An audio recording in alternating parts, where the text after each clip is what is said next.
हाय नमस्कार, मी प्रकाश Gudekar, fitness coach. आज पुन्हा एकदा नवा विषय आणि नवी चर्चा. तर मित्रांनो, आजचा जो विषय आहे तो म्हणजे समजायला फार सोपा आणि आपल्या सर्वांच्या परिचित असा तो विषय. त्याचं नाव आहे वॉर्मअप म्हणजे काय, वॉर्मअप का करायला पाहिजे. तर आपण त्याच्यावर आज सायन्स त्याच्या पाठीमागे काय आहे ते आपण सविस्तर बघूया. कोणत्याही फिजिकल ॲक्टिव्हिटीच्या अगोदर वॉर्मअप हा फार गरजेचा आहे. किंवा तुम्ही जर जिममध्ये जात असाल तर आपल्या व्यायामाची सुरुवात करत असताना पहिली आपली सुरुवात होती ते म्हणजे वॉर्मअपने चालू होते. तसेच कोणत्याही खेळाची सुरुवात असताना ती शारीरिक वॉर्मअपनेच त्या खेळाची सुरुवात झाली पाहिजे किंवा होते. तर आज आपण त्याच्या पाठीमागे काय सायन्स आहे ते आपण सविस्तर बघूया. थोडक्यामध्ये वॉर्मअप करणे हे आपल्याला सर्वांनाच माहिती आहे, पण वॉर्मअप कशा पद्धतीने आणि का करायला पाहिजे त्याच्या पाठीमागे काय सायन्स आहे ते आज आपण सविस्तर बघूया. आपला हेतू तोच आहे की आपल्यापर्यंत ॲथॉन्टिक आणि एज्युकेशनल परिपूर्ण माहिती अशी पोचावी. तर विषयाला डायरेक्ट सुरुवात करूया. तर सर्वप्रथम आपल्याला कोणतीही आपण जेव्हा शारीरिक ॲक्टिव्हिटी करतो तर आपल्याला इजा होऊ नये म्हणून वॉर्मअप करणं फार गरजेचं आहे, फार महत्त्वाचं आहे. हे त्याच्या पाठीमागे पहिल्यांदा हे एक मुख्य कारण आहे.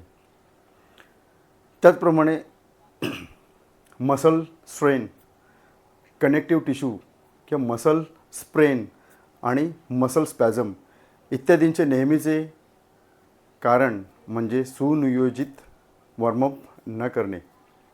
आता शरीराचे कोर टेम्परेचर न वाढवता जर का तुम्ही ॲक्टिव्हिटी केलीत किंवा मेहनत केलीत तर मसलमध्ये पुरेशी इलॅस्टिसिटी आणि रिलेटिव्ह फ्लेक्झिबिलिटी नसल्याकारणाने आपल्याला इजा होते.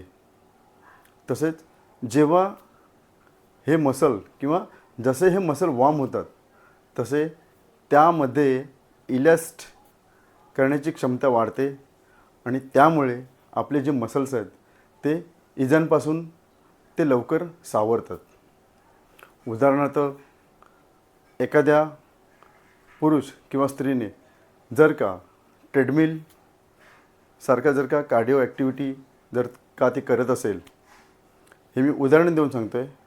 तर सर्वप्रथम तिने 2 मिनटं त्या ट्रेडमिलवर सावकाश चाललं पाहिजे.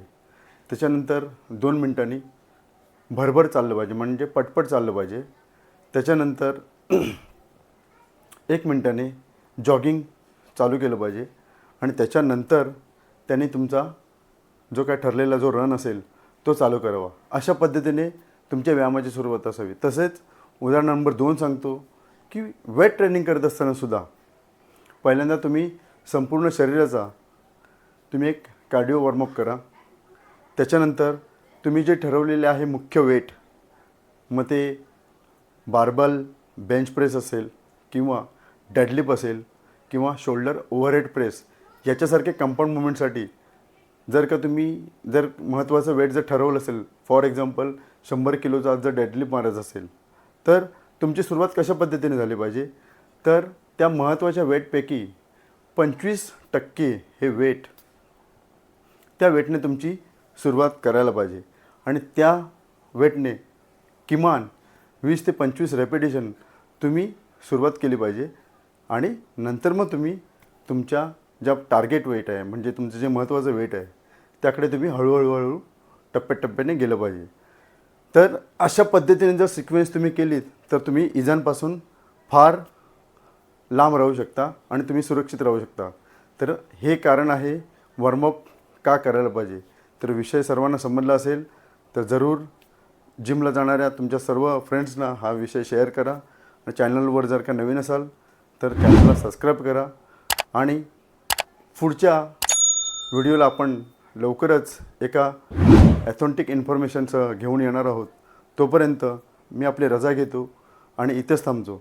तोपर्यंत तुम्ही सर्वांनी व्यायाम करा, फिट राहा आणि सुरक्षित राहा. Thank you so much.